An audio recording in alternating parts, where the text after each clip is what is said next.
बबलू पुशाम पर सवाहू पर टोला वाले का मिक्स किया हुआ गाना।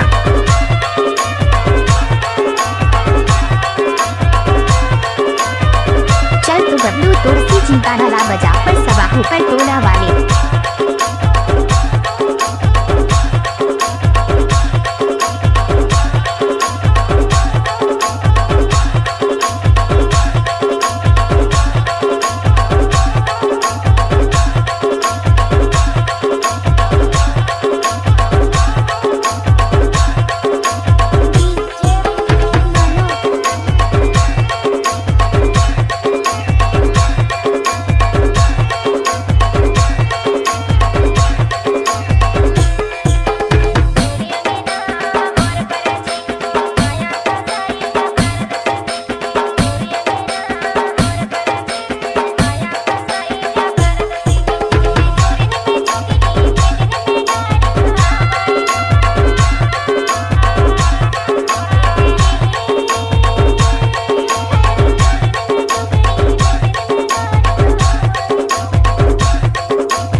साड़ी में लाल बिंदी लगाती हो, माँ कसम एम्बुलेंस नजर आती हो, वह घायलों को ले जाती